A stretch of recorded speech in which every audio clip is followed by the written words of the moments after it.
the many government officials who are present here and whom I've had the honor of meeting yesterday, the Minister for Defense, those in the Ministry of Education, those young men who are running Sonyo, and of course the leaders of the opposition, and distinguished ladies and gentlemen who have assembled here this early morning for us to share in some of the initiatives that we are undertaking as our modest contribution to the continent of Africa, and what the great politician of your country, Abdul Kadir Jirde, has described as the African way.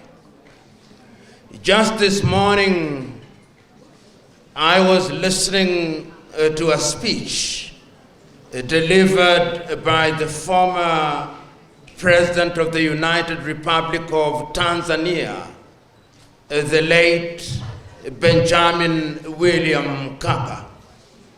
And what impressed me about the statement of Benjamin William Mkapa is his recognition and his reminder to his audience on that day that God, in his divine wisdom, creates people differently. Some he creates tall, some he creates short, some he creates big, some small. But the diversity is indeed the essence of God's creation. And just this morning, when I listened to the grand old man Jirde, he reminded us that Africa has become a marketplace of foreign ideas, which we as Africans, including those who are scholars and those who are in different parts of African governments, market as if they were God-given. You visit African universities and they talk about the Washington Consensus, he said. We talk about the Beijing Consensus, he said. We talk about the European way, he said. We talk about the Turkish model, but we never talk about the African model or the African way. And that is the tragedy of Africa. We have lamented about it for long. We have criticized it for long. We have debated it for long. And I think the time is now that we must do something about it. We must do something about it by ensuring that our words are positive words that encourage rather than negative words that paralyze. We must do something about it in a manner that raises our enthusiasm rather than dampens our spirit. We have been told this morning that the great little country of Somaliland has a population, 75% of whom are below the age of 35. Those young men and women are looking for opportunities.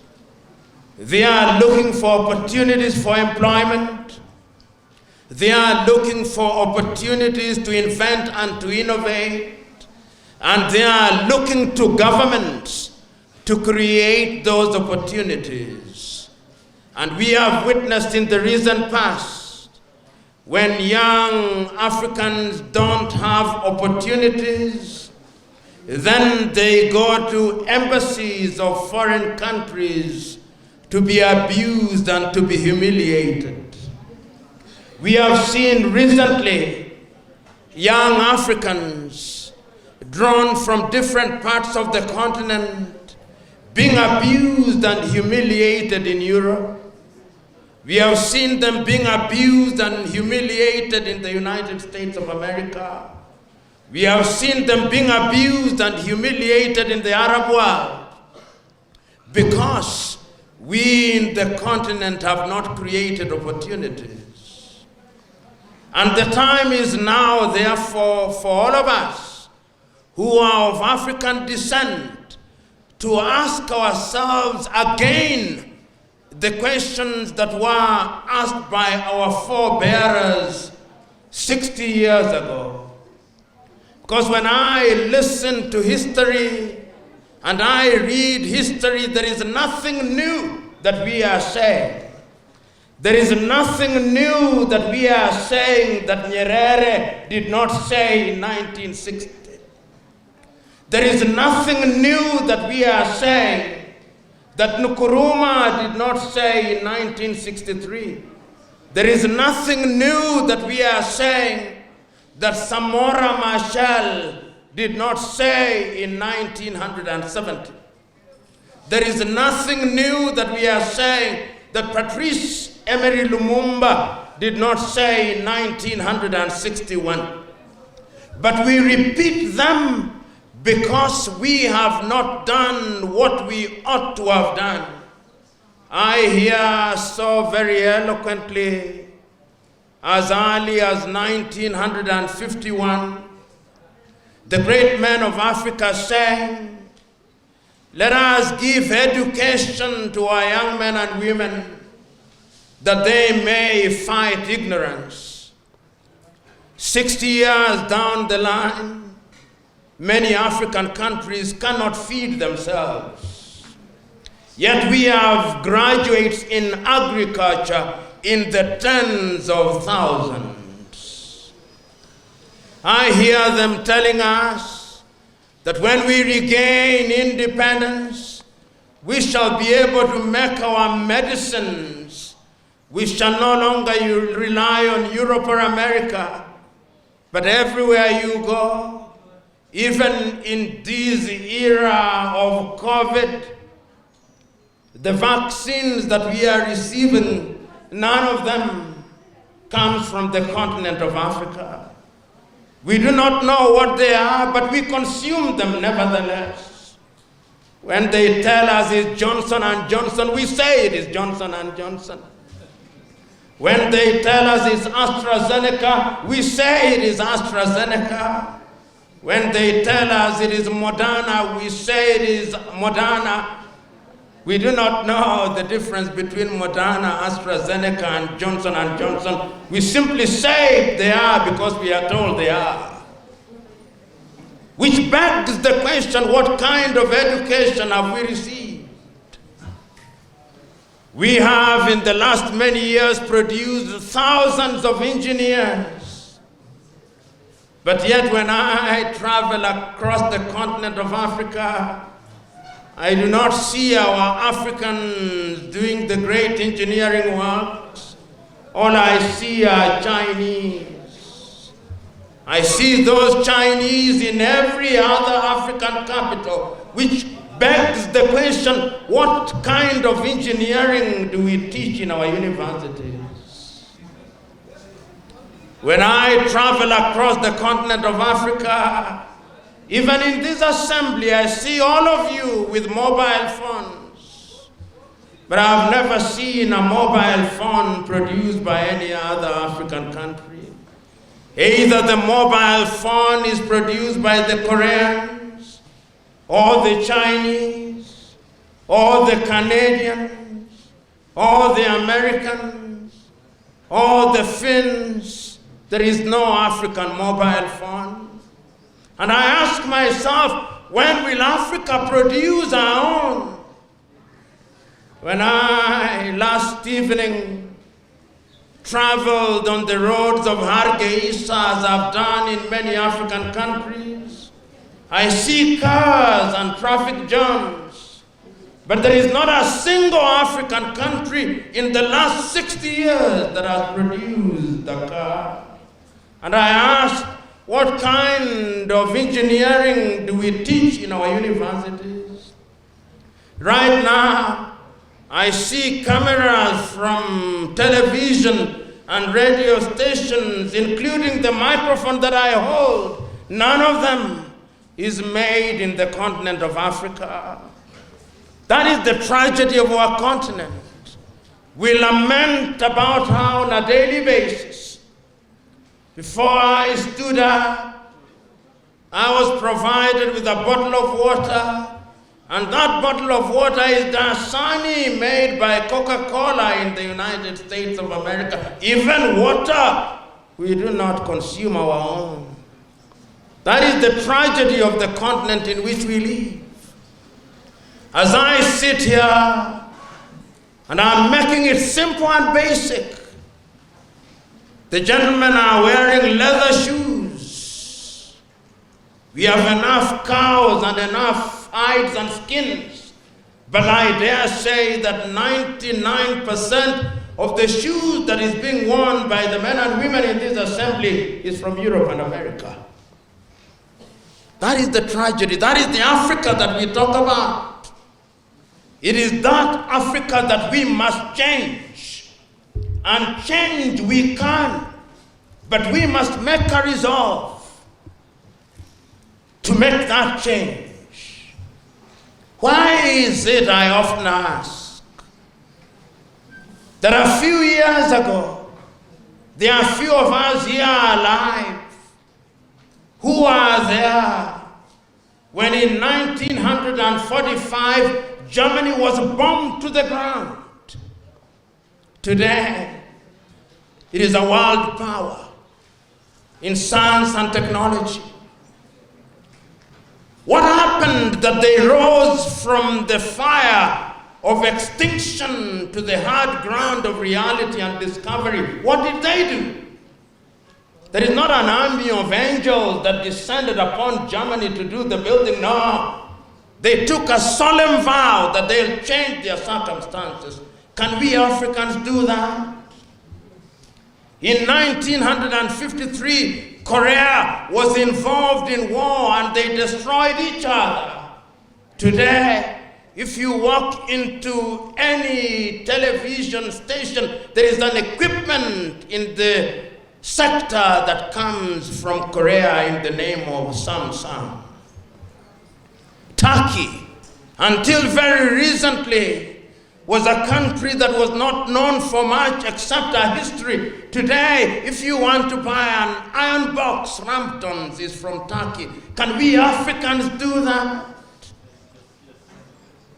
You know, whether you read the Holy Quran, or you read the Christian Bible, or the Jewish Torah, or the Hindu Vedas, the divine instruction is that you go out there and subdue the world.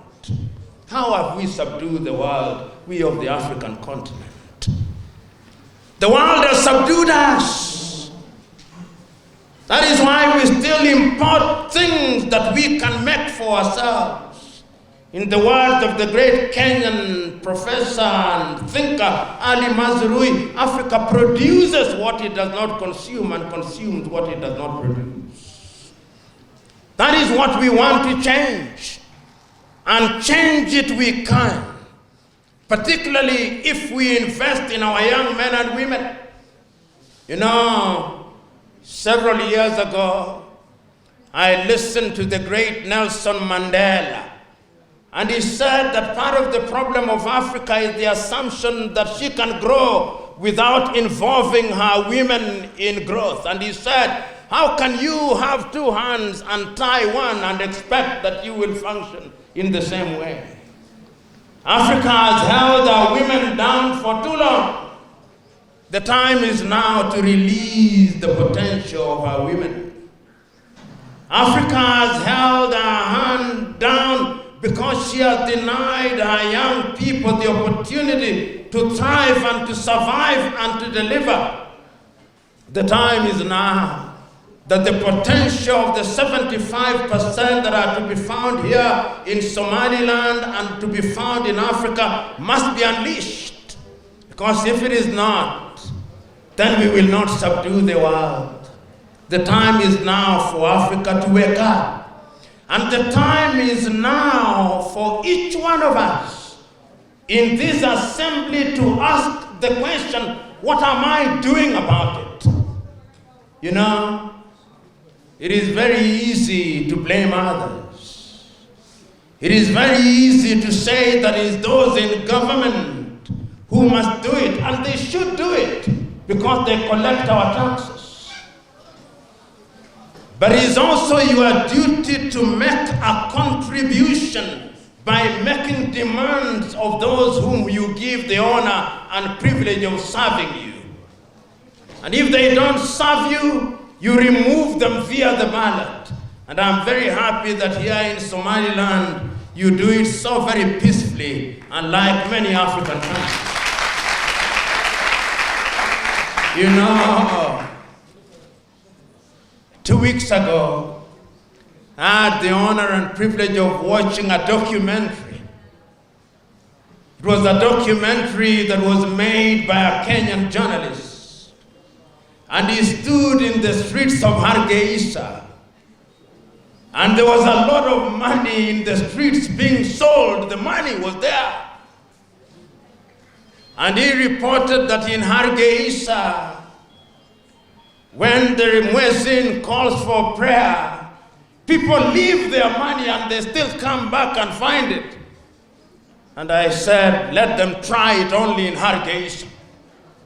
If they try it elsewhere in Africa, they'll never find their money.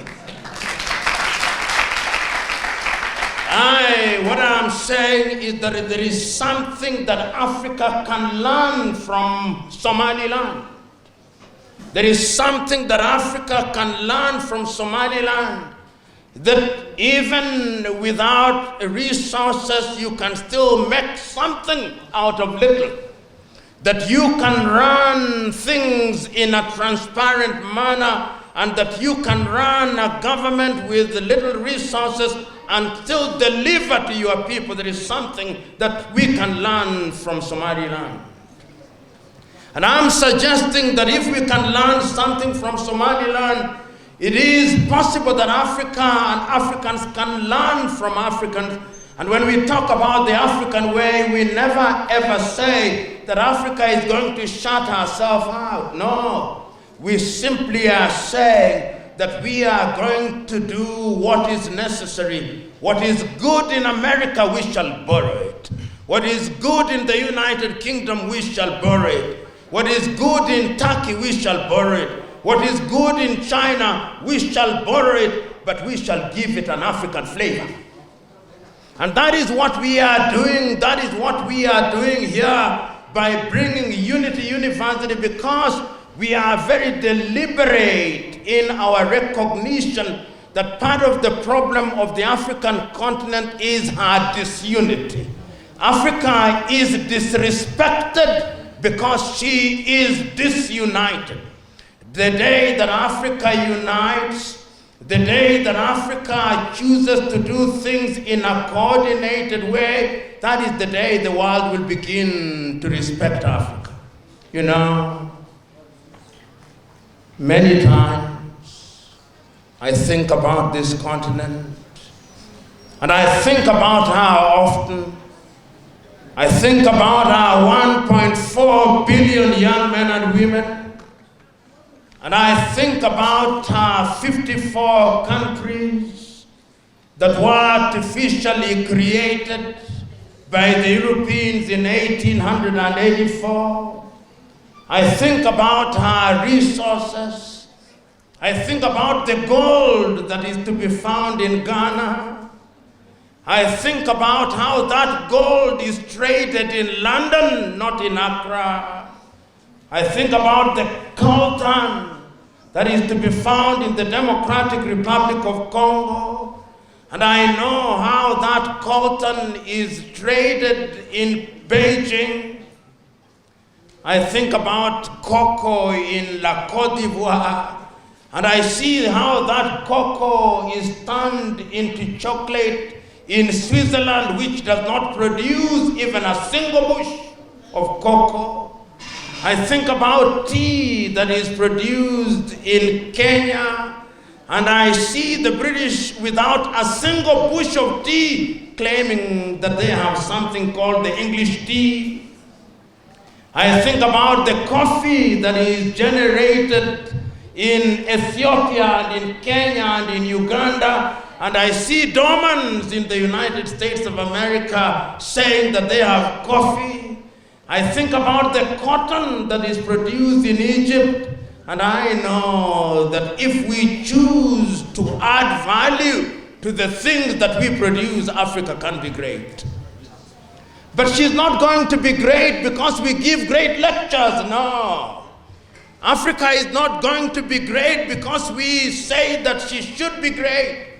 Africa is going to be great when her young sons and daughters roll up their sleeves and they do something about it. You know, the Hubo in Nigeria have a beautiful saying that if you think you can shake a big tree, the only thing you end up shaking are your buttocks.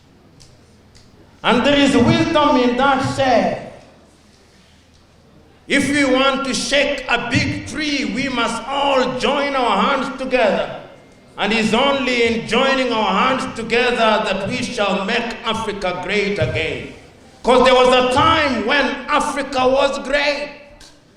And if you want to be romantic about history, you can go to Egypt of old, you can go to Lalibela in Ethiopia, you can go to the Monomotapa Empire in Zimbabwe, you can go to Benin in Nigeria, but being great in the past means nothing if we are suffering now. So let us celebrate our history, but let us make our present great. And that is what brings me to the initiative that we are involved in here. The initiative whose agenda is to plant a seed of education which will, in the fullness of time, eliminate ignorance. I was talking to a friend of mine who is here in Hargeisa. I'll not name him so that you may not recognize him. But he was telling me that when his factory breaks down, he has to go to Dubai to bring somebody to repair things. How I wish that we could have technical education, that we have our own plumbers, that we have our own mechanics, that we have our own people who are capable of doing the things that we are inviting others to do. The question today, therefore, is, what are you going to do about it? You know, if you allow me to say this, I'm a juvenile student of Islam. And I want to conclude my submission by making reference to Islam.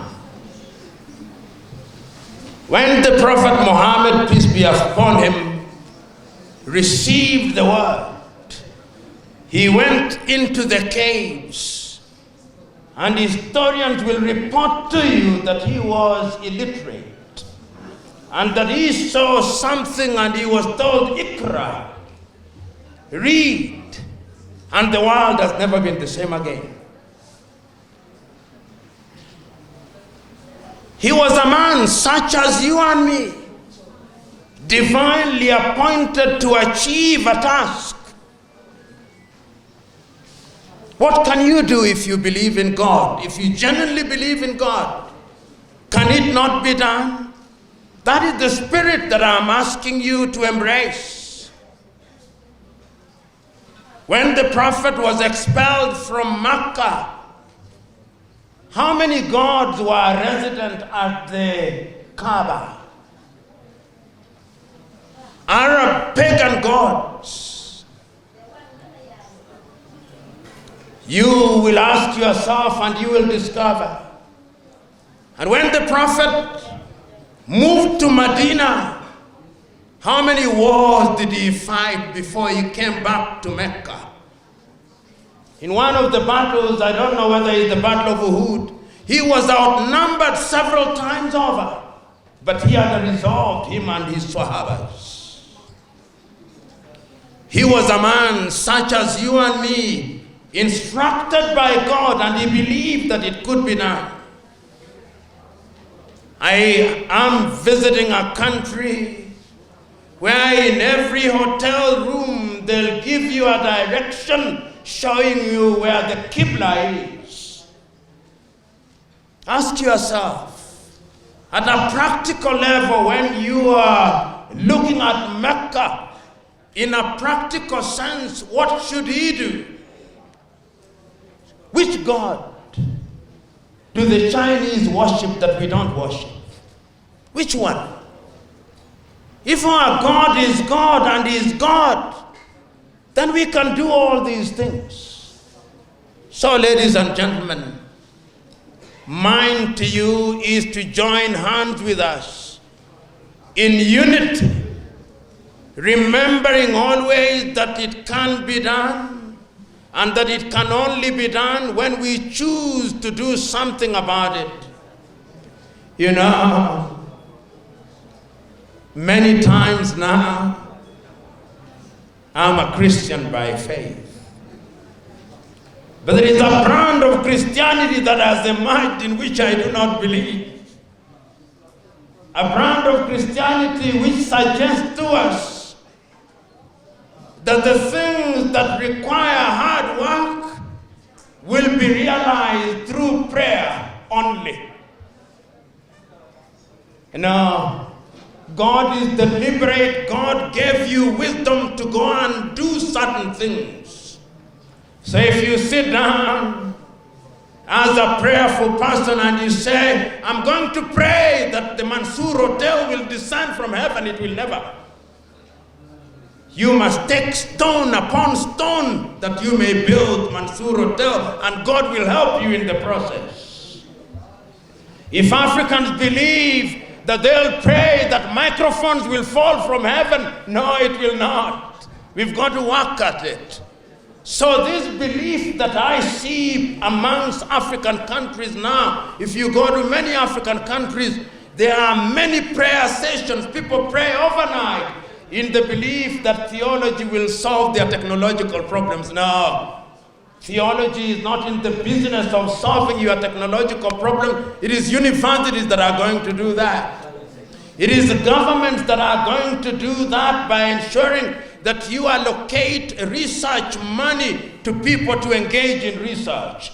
So that if it is at Unity University or the University of Hargeisa, those of you who are in departments of education, you must give your intellectuals money so that they engage in research, so that they can produce things that ought to be produced.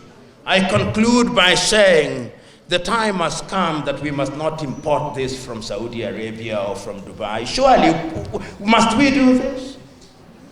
Must we? We who are here? The time has come that we must not import perfume from France, surely. The time has come that we must do things for ourselves. The time has come, and the time is now, and it is you and me who must do it. Because sometimes, if I'm allowed a little imagination, on the day of judgment, God will ask us, what did you do while you are on earth? What will you say? While you are on earth, what will you do? What will you say you did? Say you tried to go to the United Kingdom, is that all you will say? Will you say that you tried to go to the United States of America, is that all you'll say? I want you to say something different. Say that I tried. Say that I went to school and tried to improve agriculture. I went to school and I tried to improve the roads. I went to school and I tried to improve our circumstances. I went to school and I tried, and Somaliland and Hargeisa are the richer because of me. God bless you.